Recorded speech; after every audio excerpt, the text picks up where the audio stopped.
Anyone who has ever attended the annual Space Symposium has always come away in awe of all that is happening in the space community.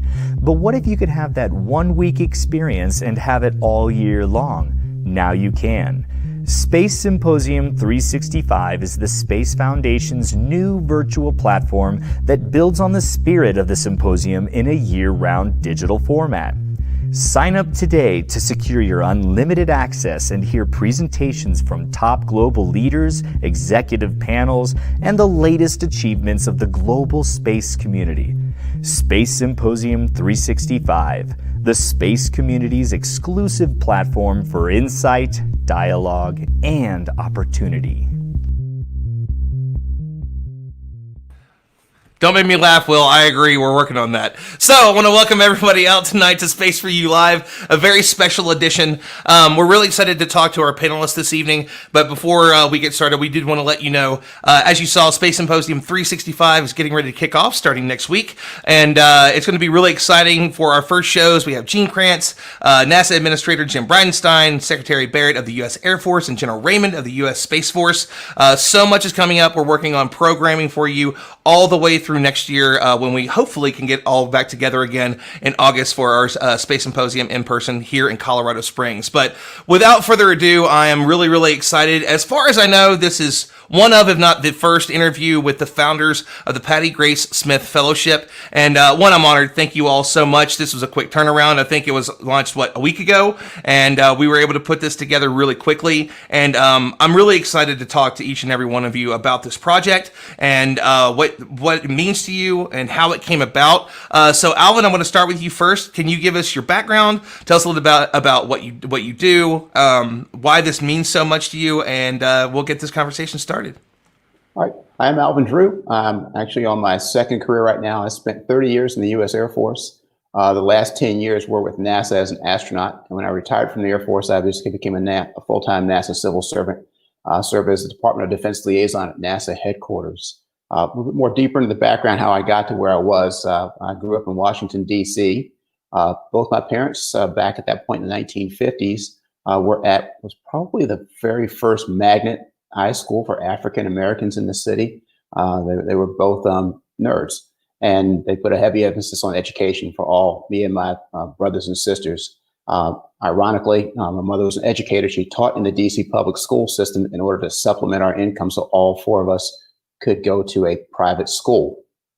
And I went to one of the Catholic school system in DC. There, I got lots of good point outs, handed opportunities I didn't even know existed. When I had picked the wrong high school to go to out of the school there, I got hauled in by my 8th grade teacher and got a do-over. Went to one of the better high schools in the city, and from there, they introduced me to things like National Science Foundation grants. I spent summers doing science work, and that got me into the Air Force Academy. And there I had instructors who didn't let you be timid. I remember telling one of the guys there I'd like to go fly airplanes, but I didn't think I would ever do that. I remember him telling me things like, this is the Air Force. We do hard things. And we fought the Nazis. We fought the communists. If you want to go fly airplanes and fly in space, then you should go do those things. And that was the kind of encouragement I got the whole way along.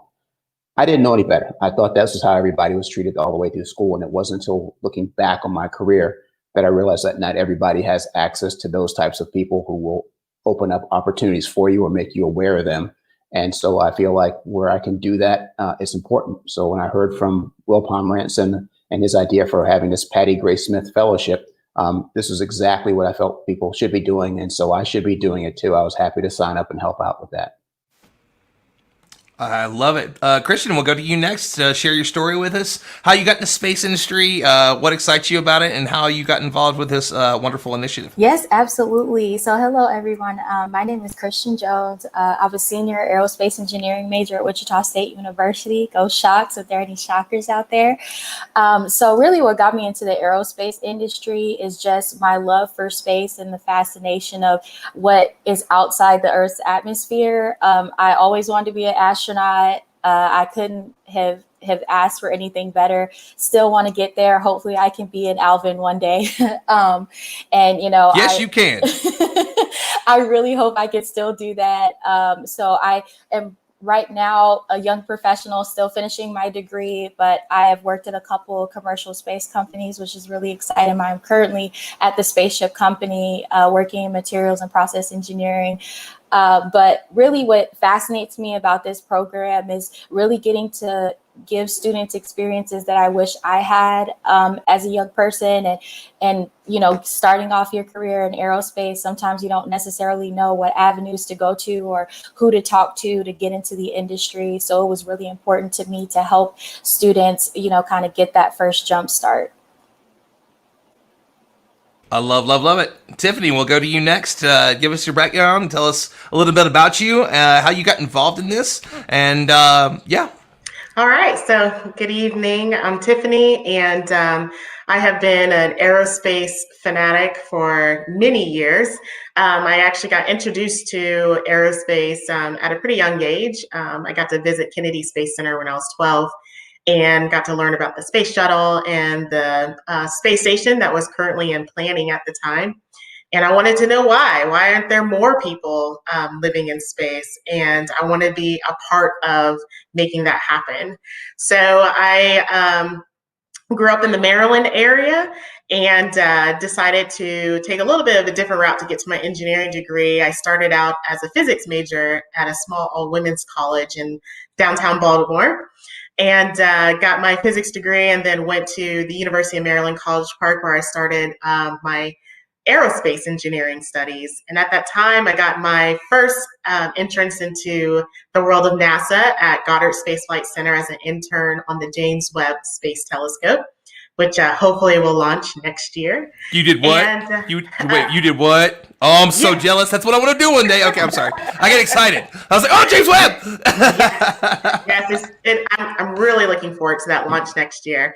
And so ever since then, I've just been supportive of not only the technical world of aerospace, and particularly working at NASA, but also encouraging of those coming up behind me. Someone took a chance on me, and I've always been wanting to pay that forward. So I do that by volunteering, a lot of outreach. There's quite a few programs that I've either sat on selection committees for or just worked on behalf of fellow Black and aerospace engineering students with NSBE. And I got my degree in 2008 and moved down to Huntsville, Alabama, Space City, Rocket City, and started my career at NASA Marshall Space Flight Center. I've worked on many different programs, and I really felt like I was living the dream. Got to help fly out the remaining years of the space shuttle program and help with some really cool space technologies such as solar sails over the years. And on a personal note, I actually knew Brooke Owens, and she's the namesake of one of the founding fellowships that we work under for the Patti Grace Smith. And just in her honor, it's just been an amazing opportunity to watch young women get their first starts in aerospace and grow into their own. And I am just ecstatic to be a part of something that is doing the same thing, but for Black students as well. So I'm just happy to be here. Thanks. Love it.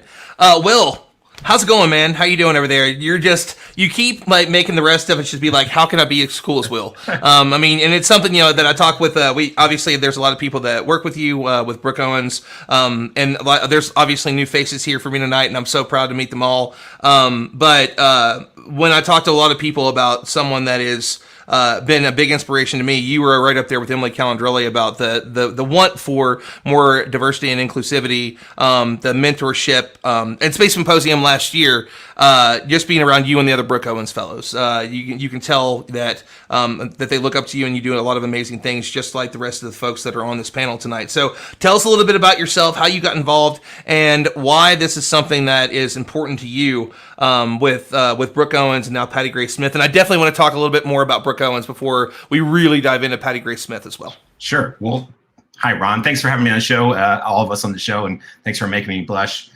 You're awesome, and Emily's one of my favorite people in the world, so being compared to her is definitely flattering. So my name's Will Pomerantz. I'm a lifelong space nerd and half of lifelong, at least, space professional. I started out in planetary science. That was my original degree, and worked in the field for not terribly long before switching things up.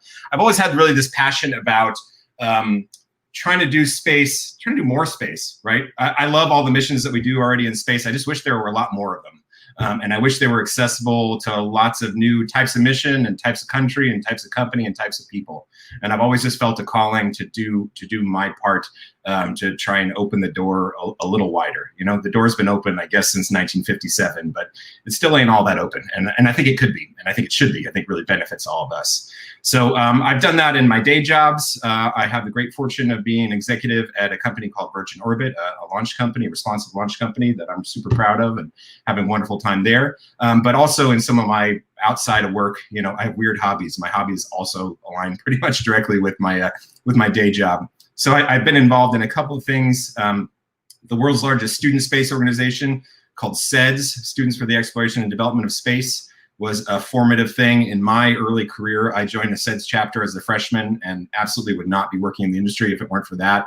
So I've remained really involved in SEDS basically ever since my freshman year of undergrad, you know, continued on through as a young professional, now a mid-career professional. And then a couple of years ago, I had the great experience of working with my dear friends, Cassie Lee and Lori Garver, to co-found the Brooke Owens Fellowship program that's been mentioned a few times here.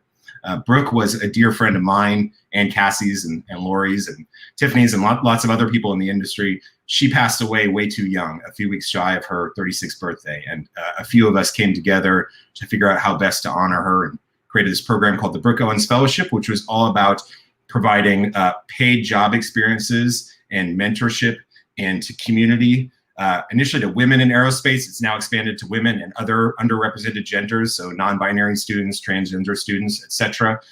There aren't enough of those people in our industry, and our industry has not done enough to be welcoming to those students and those young professionals and those professionals of all ages. You know, we like to think of this as a meritocratic industry, and it is in a lot of ways, but there's also a lot of gatekeeping that still happens. And so just saw this program as a way to try and break down some of those barriers and to give every student the opportunity to, you know, succeed up to their merit, really.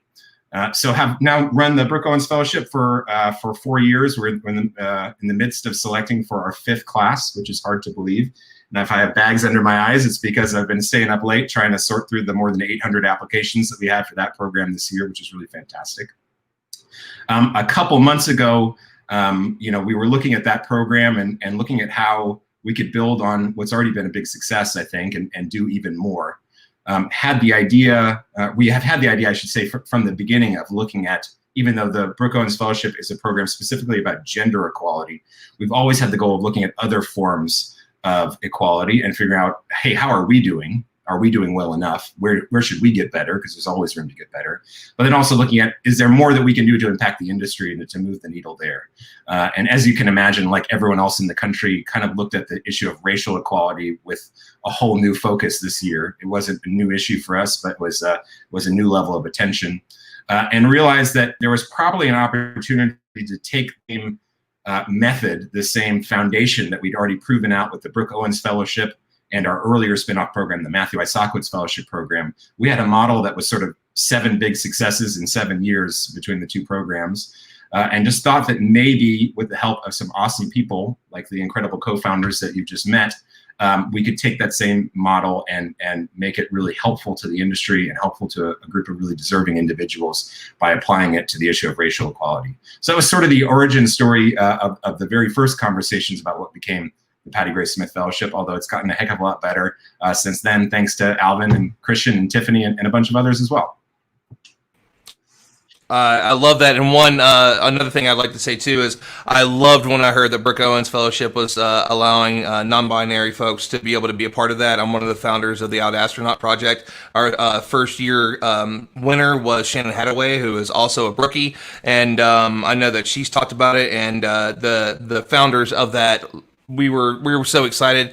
It's amazing that we are at this time where we're paying more attention to what's going on and the importance of this, and also is that the space industry has really said, you're right, we need to do better. And it's one of the things that I love about the space industry and what it brings to the table, that you know, how many different ways have we heard space for all? We just had our World Space Week at Space Foundation. It was Space Unites. It's saying space is supposed to be for everybody. How can we get there with only, certain people of a certain color of a certain age? That doesn't make any sense. We need everybody to do this.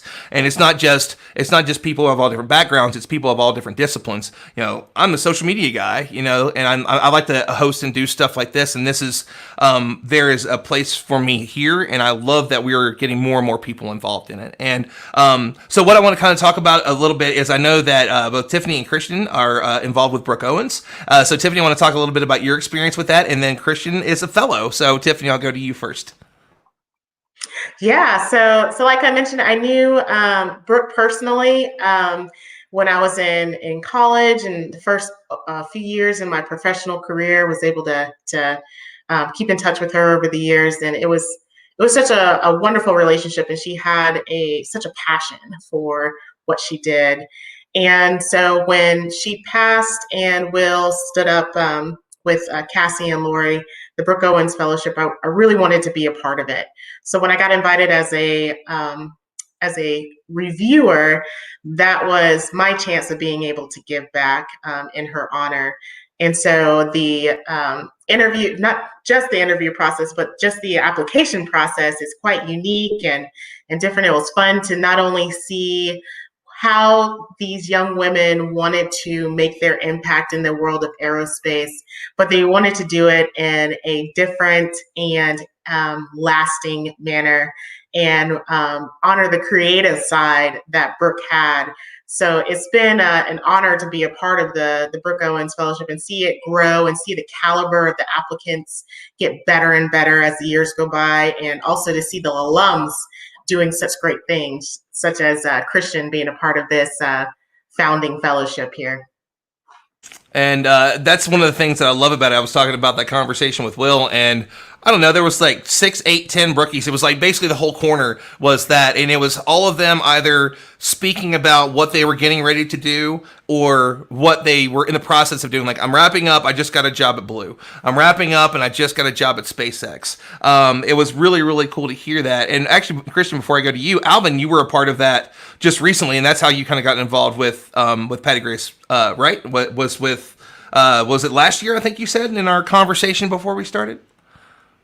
It was just this past summer. I got to be a reviewer at their capstone exercise when they get done with all of their internships. The whole group comes together. It's their first chance to get to bond as a group and work a project. And I got to go and be a reviewer on that. And it was just a wonderful experience. Just a bright bunch of students, just a cohesive team, and just a lot of energy. There's times when you think that you don't need that kind of energy until you have somebody out there with that kind of optimism and spirit.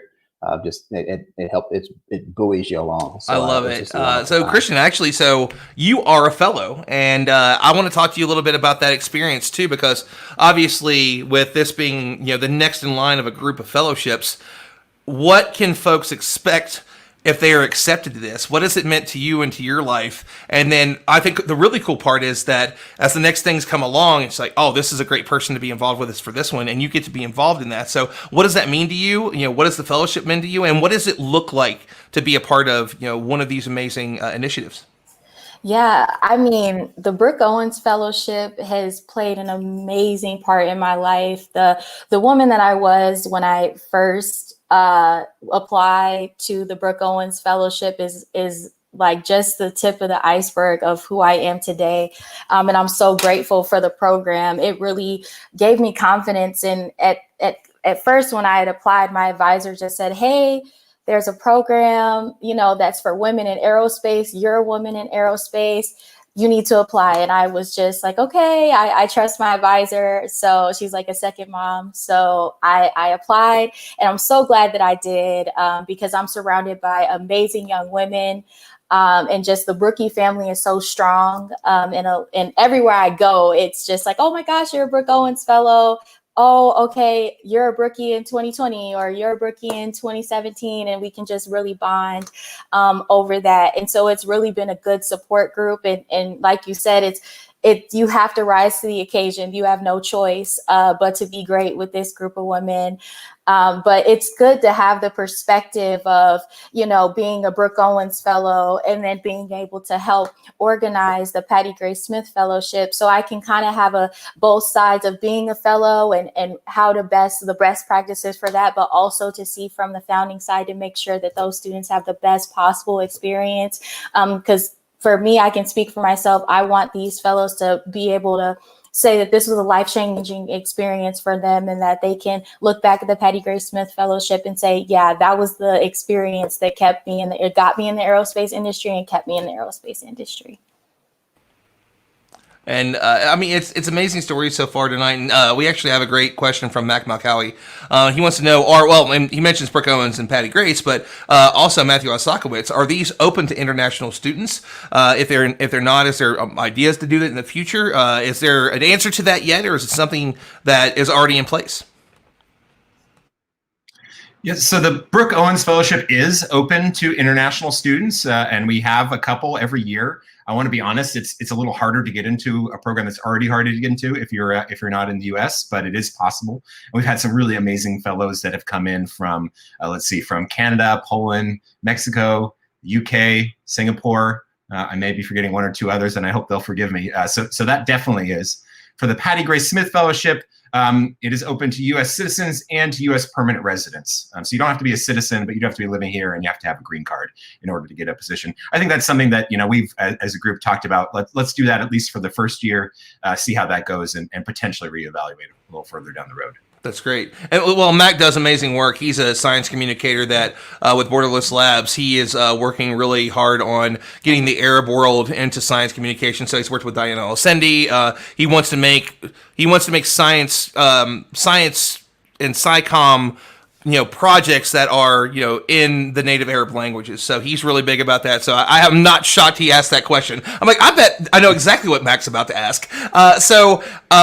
Patti Grace Smith was someone that was new to me, and once I reached out to my bosses asking about, I was like, hey, listen, we haven't done Space4U Live in a while. We retired the show because I've been doing some other stuff, but I think this is a great reason to do this. That's when I found out that Patti had been on the board of directors for the Space Foundation. Everyone thought just the world of her. I'd like to hear a little bit more about her because I don't really know that much, and I'd much rather hear it from all the smiling faces at the moment of what made her so special and why this became her namesake. So I'll go with whoever wants to go first if you want to raise your hand, and if not, I'll just pick somebody. Anybody? I think I was the only one of us who was lucky enough to know her in life. So maybe I'll start, and then I'd love for my other co-founders to jump in because they've gotten to know her through her legacy, and then also we've been working closely with her family, which has been really a pleasure as we created this program.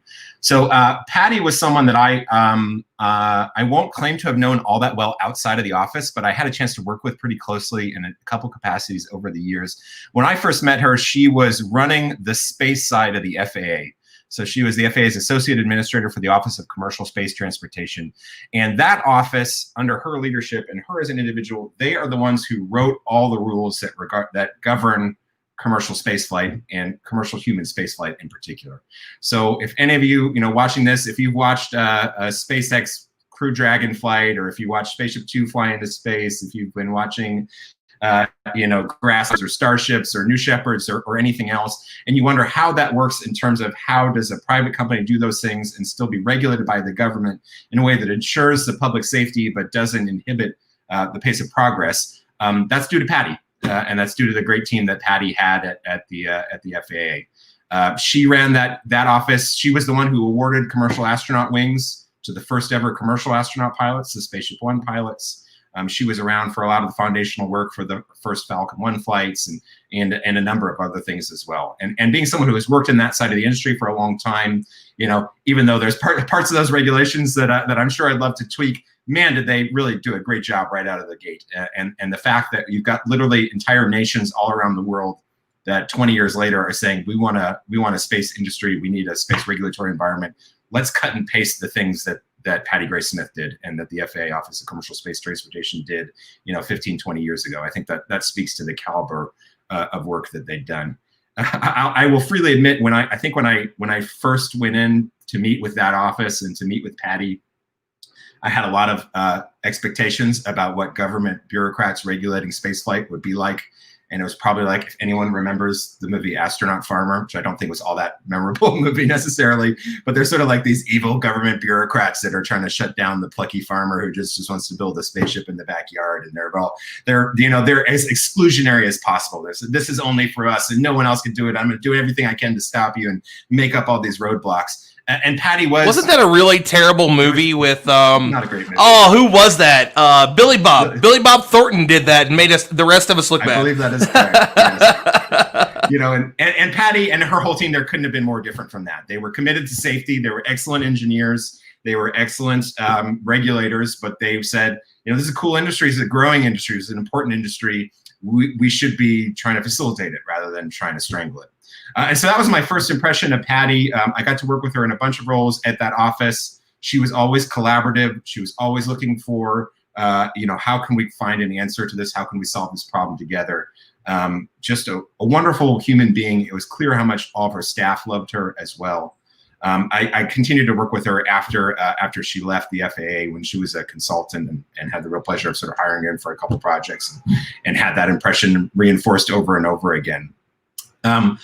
I also knew that she was a good friend of Brooks. Brooke, one career in Brooks Stop was working for Patti at the Office of Commercial Space Transportation. They became fast friends. Patti was a friend and a mentor both to Brooke. And unfortunately, they died like within a month of each other, which was a real 1-2 punch for a lot of us in the industry. There was a whole side of Patti, though, that I didn't know about until I literally read about it in her obituaries in the New York Times and the Washington Post, and actually a great one on the Space Foundation website as well.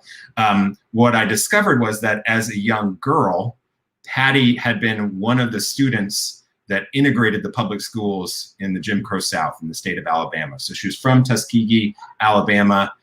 She and her sister were 2 of a dozen students that were the first Black students assigned to go to what had been an all-white Tuskegee high school, and had to, march in past Governor Wallace's troopers and every form of intimidation, legal and extra-legal, that you can imagine. Actually, she and her sister were both plaintiffs in a lawsuit that went all the way up to the United States Supreme Court that led to the integration of the public schools and colleges and other institutions in the state of Alabama, and part of what happened, made that happen around the country. So there's this whole other level to Patti that I had never ever known about, that I really wish were not as relevant in 2020 as it feels right now. But certainly it is a story that we shouldn't forget.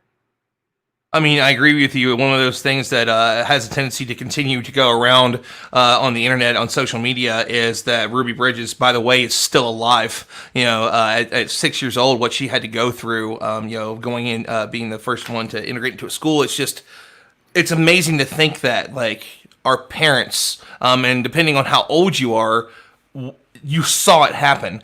It was just recently that this was a thing, and in some places it still is a thing. My best friend Jesse had just made a comment a minute ago talking about how cool the night sky was, but Jesse was around for me as my best friend when I was growing up in West Virginia in a school where I was just different enough. My hair was too curly. There was enough about me that was, you aren't one of us. You don't like to play football, and I didn't have a dad, and there's all the other things. And I still don't know exactly what I am, and who knows, right? And but it's something that I've always had that. When I was young, it was something to be scared and worried of, and then later it was being in a DJ booth and people being like, "Are you this? Are you that?" I'm like, "I don't know, but thank you. I mean, I'm glad that you see some of you and me," and that's something that's a beautiful thing.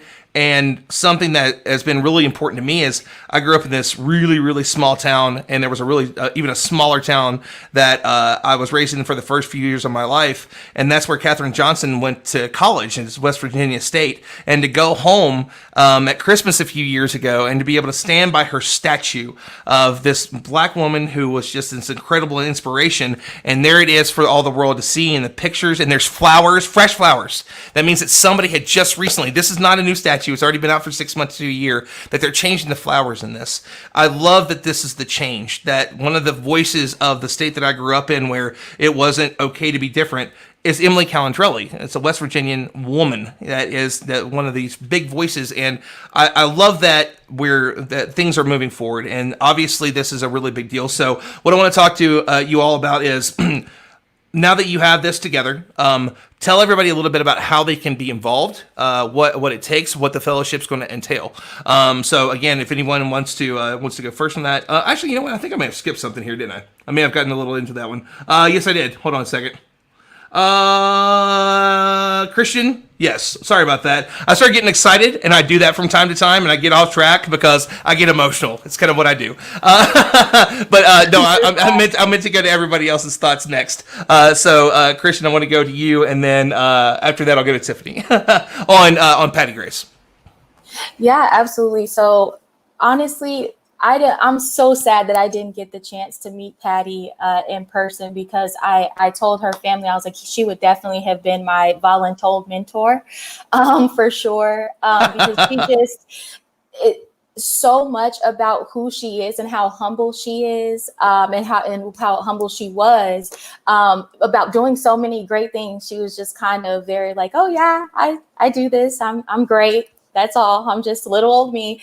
And it just really means a lot to see an African-American woman making a huge impact. And I really wish that more and more people would know about, people like Patti. And I'm so glad that we get to honor her and, get her story out, because she's just absolutely a woman to be honored and a woman to be looked up to. And so unfortunately, I didn't get to meet her, but it's just it's a connection that I felt talking to her family, and seeing how she would just persevere and really just continue to push forward in a world that necessarily wasn't, by having buy-in with her. She was just making sure that she continued to push forward. And I mean, that's something that I want to continue to do. And hopefully, my kids won't have to be in a situation where, they have to fight for that position. It's just, you're great, you're awesome, you're making an impact on your industry and this world. And that's great, Beautiful. Tiffany, I'll go to you next, then you, Alvin.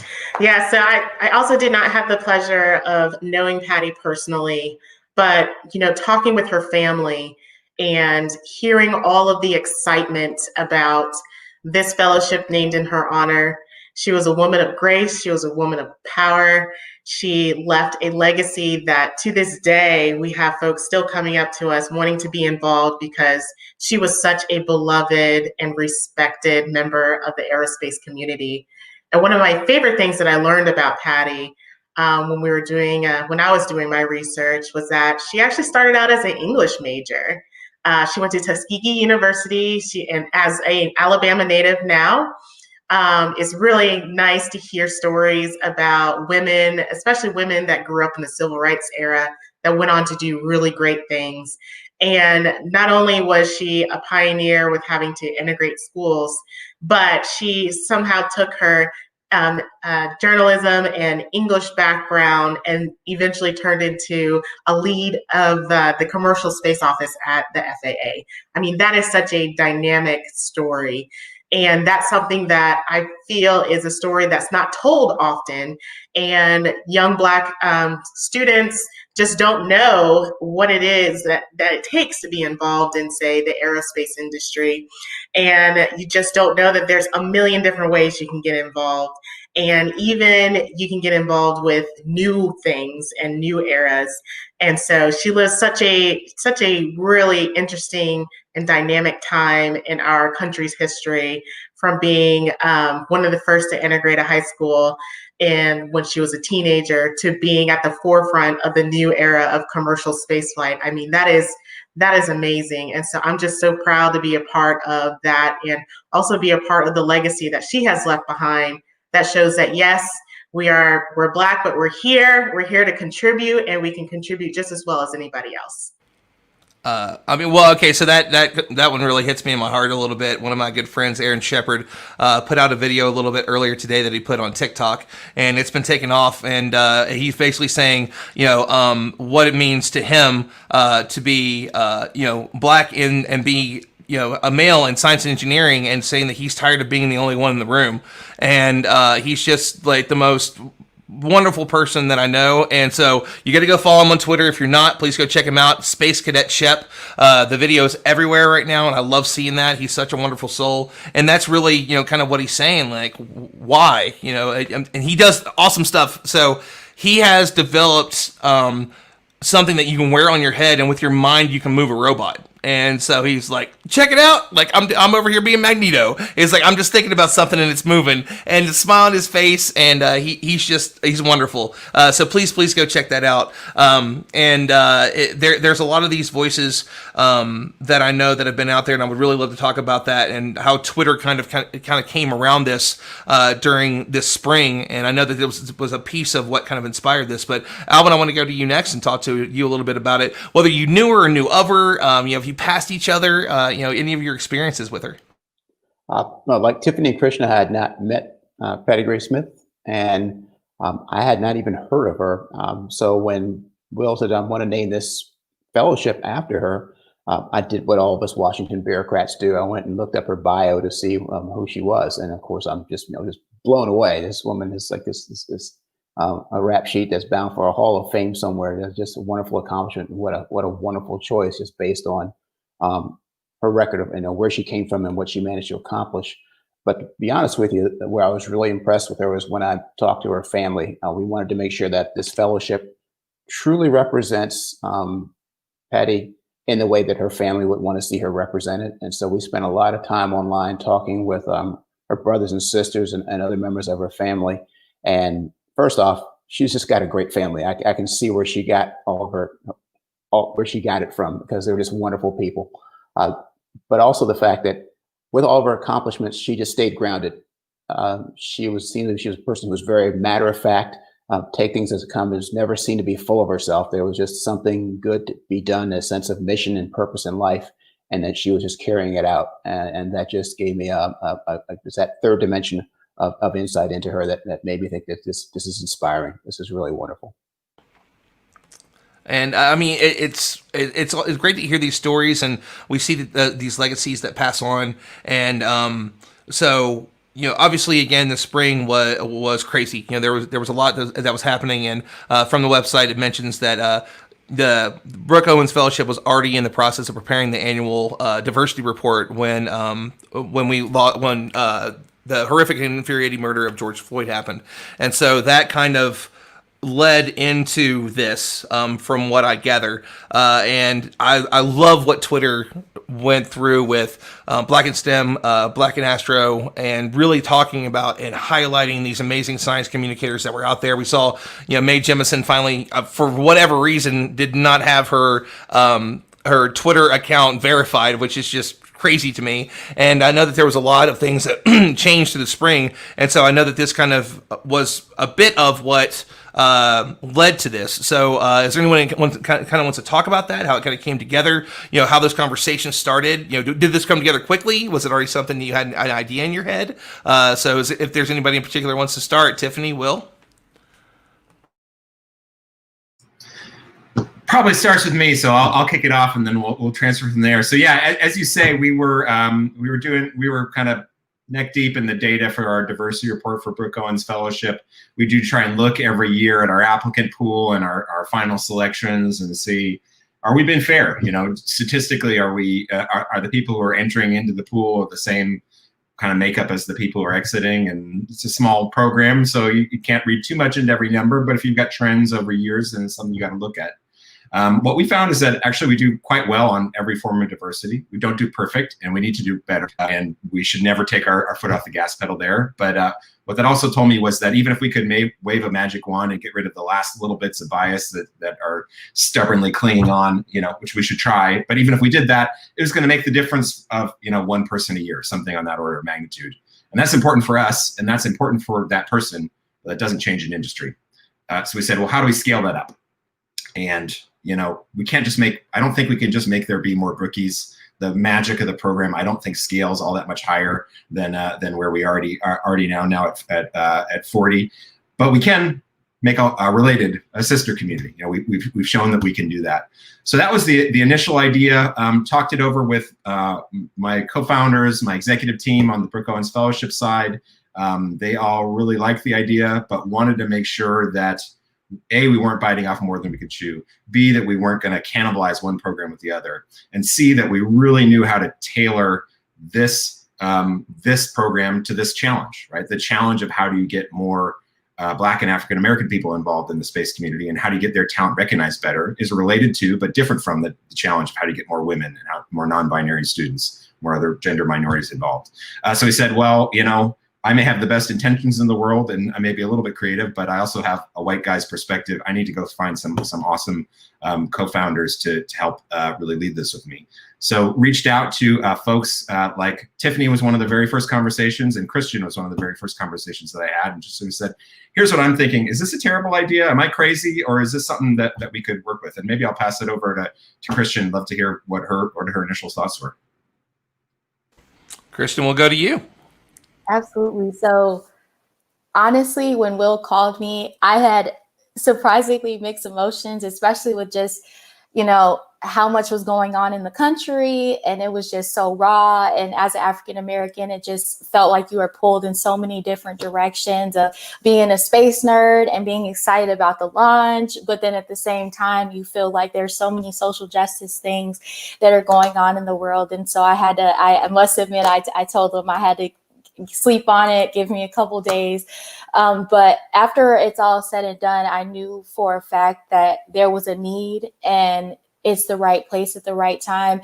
And again, as Will said, the Brooke Owens Fellowship does an immaculate job at diversifying on a gender spectrum, but there's so much intersectionality and diversity, and especially with gender diversity. So it was really important to be able to kind of have a dream team, pull that together to be able to tackle racial diversity as well.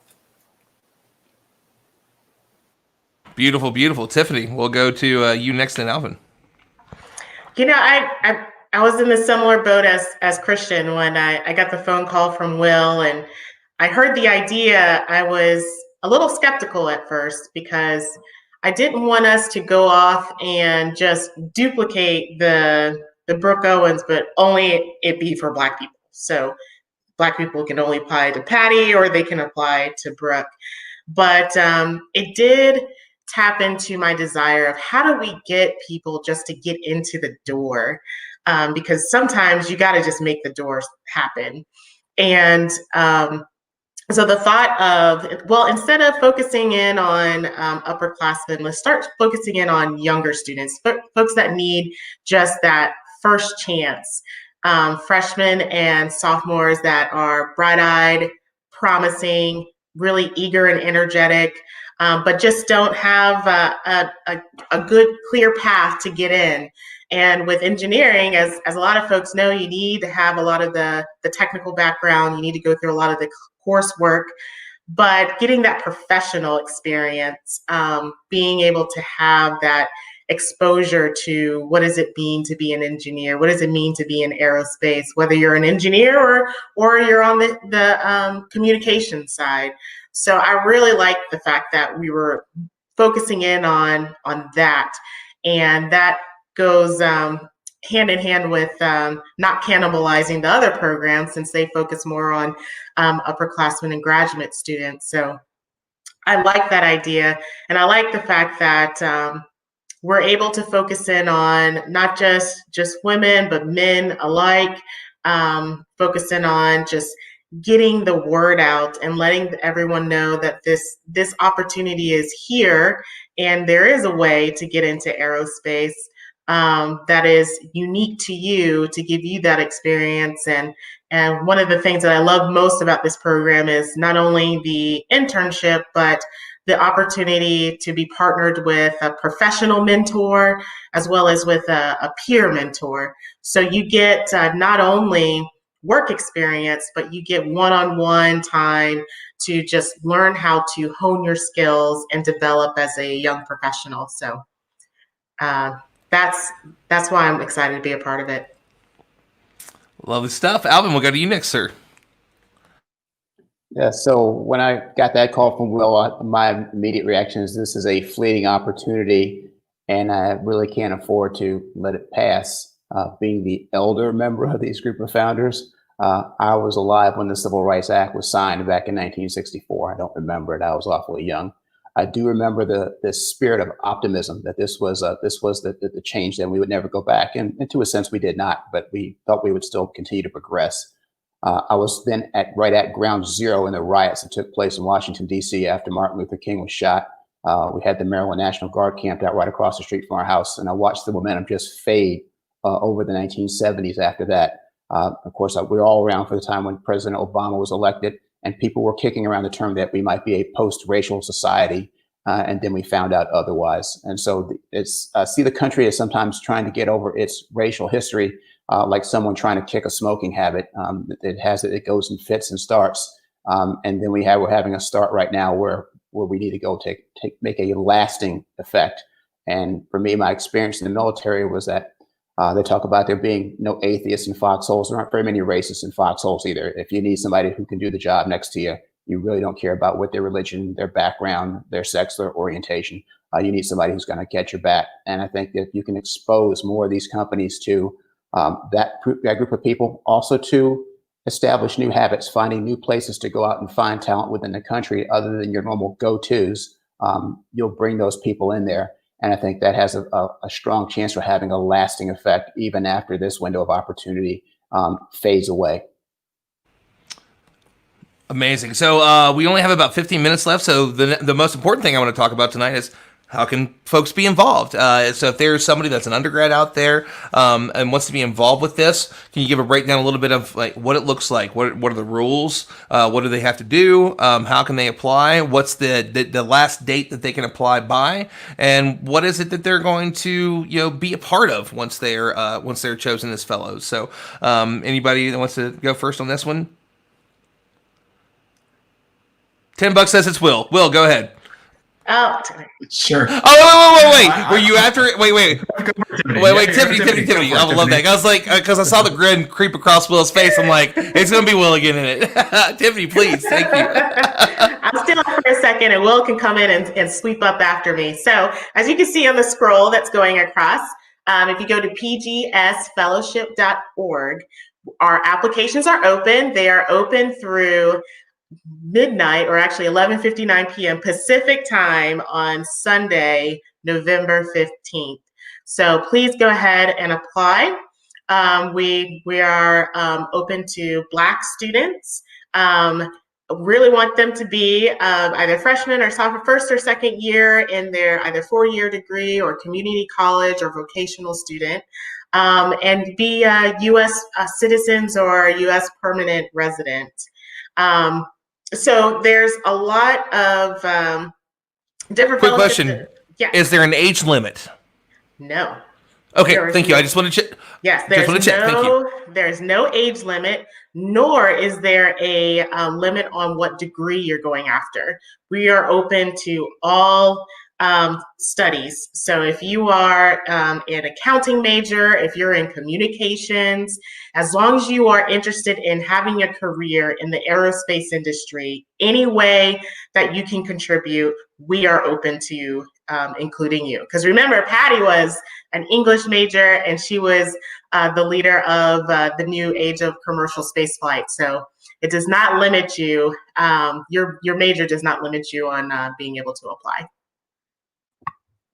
Well, and I know that you were going to say some other things after that before I interrupted, but I just want to, yeah. So I was like, wait a minute, let me make sure real quick, just in case. No, that's okay. So with the application, we have a few essays that we would like you to address, and then afterwards, we then go and ask for you to submit a very short video that just talks about your passion about aerospace engineering, and you can address any of the prompts that we have on the website. So at this point, I'm going to kick it over to Will to cover anything that I left out.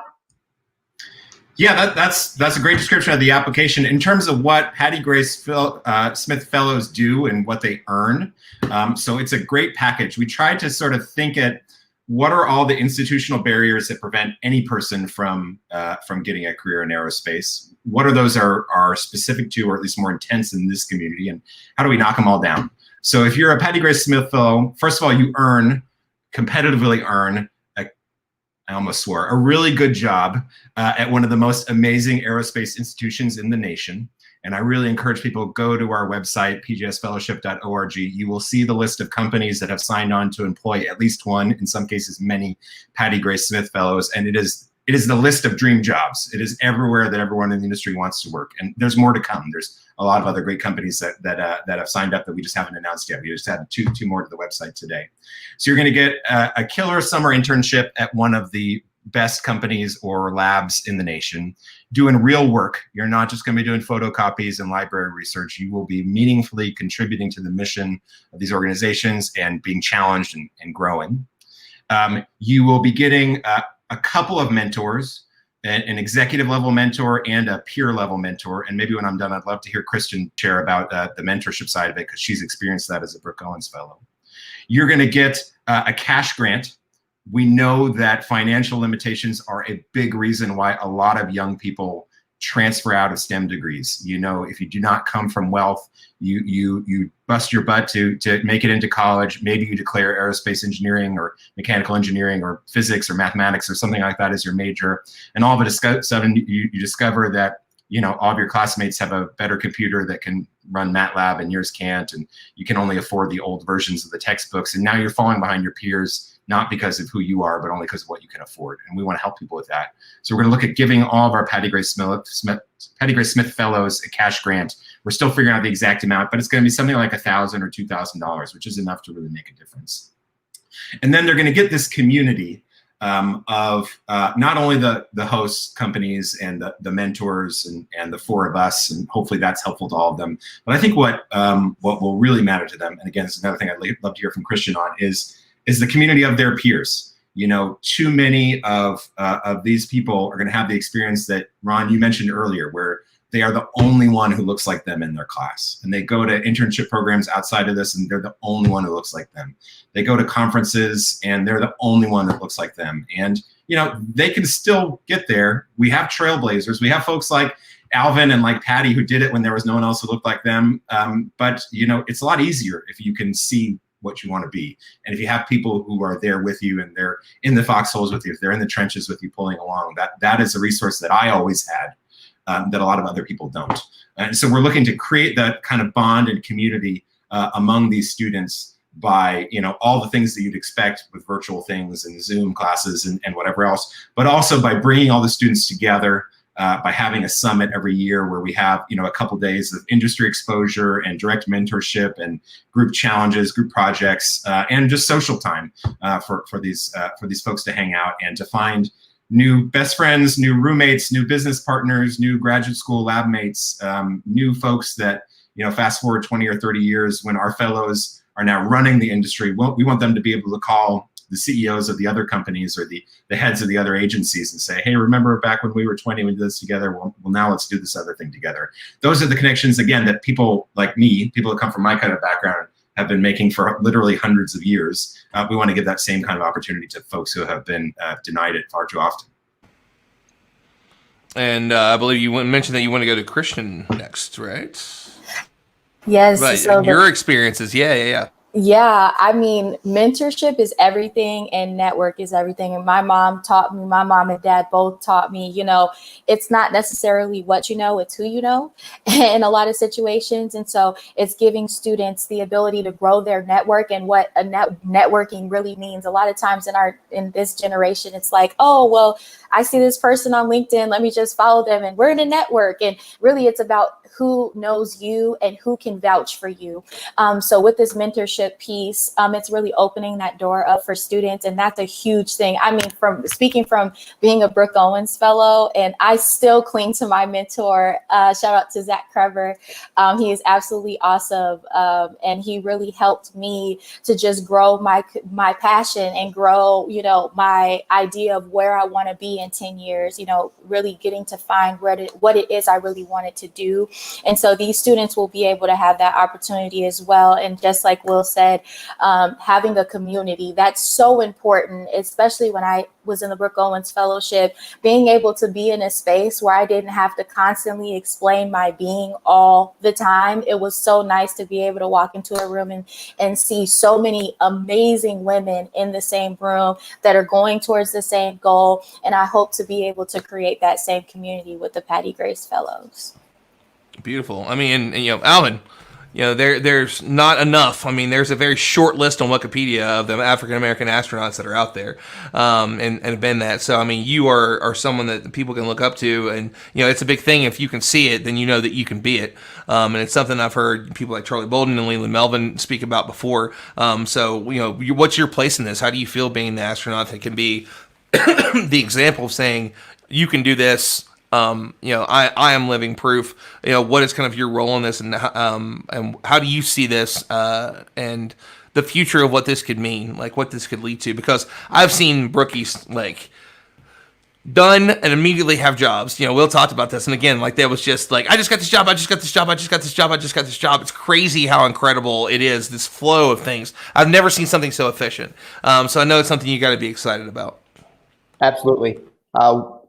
It was during the Apollo program. I remember watching the night we watched the moon landing, asking my dad how you do this. And he was telling me about this career where you could be an astronaut. And I said, that's great. That's what I want to go do. And I don't know why. I was, maybe 6 at the time. The next question out of my mouth is, can somebody black actually be an astronaut? Was it even legal? And he goes, the Air Force had actually picked an astronaut. He says, unfortunately, he died in a plane crash. And his name was Major Robert Lawrence. But for me, knowing that somebody had cleared that path, even though he wasn't there, was enough to set that bit in my brain that this was possible, and it was up to me to go make that happen. I would just love to think of what if he had not been killed in that plane crash. If he was somebody I could have talked to, interacted with, somebody who could have helped put down Flagstone Pass for me and others. How motivating and how inspirational that would be. So it gives people like me and Leland and Charlie and all the other surviving black astronauts that are out there that opportunity where we can go and say, look, I grew up in the same neighborhoods as you. I went to the same school. So we do all the same things. So I'm here. There's nothing that makes me any different. I wasn't born on Mount Olympus. You can do this too. And so that's the other part of it. It's not just the companies you have to get to buy into this.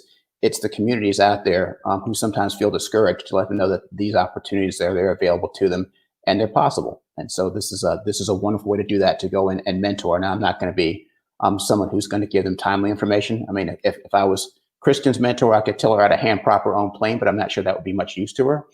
But it is there to tell these folks like that there are opportunities out there and there's ways to get there. And I'm happy to tell them how I got where I was. I mean, hey, having a pilot's license is a big part of possibly being an astronaut. When she's like, you can definitely teach me that. I'm so down for that. I mean, I'm interested. Alvin, if you want to teach me how to do that, I don't even know what it means, but I'm stoked to learn. So, what we want to do is, we are creeping up on the hour. I want to give the chance for everyone to give their final thoughts, anything that they want to share, any inspiration that you have in an experience where you thought, you know what, I'm not going to make it. This isn't for me. And how you were able to push through and how it got you to the place that you are now. So I'm going to go in reverse order. Tiffany, I'm going to start with you and then Khristian. All right. So really just go out and apply. You can always apply to any opportunity that you see. Don't let anything or an imposter syndrome kind of hold you back. One thing that I love about this program is that we ask some pretty different prompts that you would not normally associate with the aerospace job. And the reason is that we want to know who you are holistically, what you see for yourself in your future. So when you go and apply, really think about how you want to answer those questions and where you see yourself making an impact in aerospace. And I really want to encourage those that you might not have be in school for STEM, or you might be at a community college or vocational school. Apply. we are open to you, because there are so many different ways that you can have a successful career in aerospace. Love it. Khristian, we'll go to you next. To continue with the apply, I implore you, please apply. It's an amazing opportunity. And from experience, I really wish that I had this opportunity to be able to just kind of boost my confidence a little bit and get me that experience. Because for me, I'm very smart, but I was more so of a hands-on type of person. I was just looking for that one opportunity to get hands-on.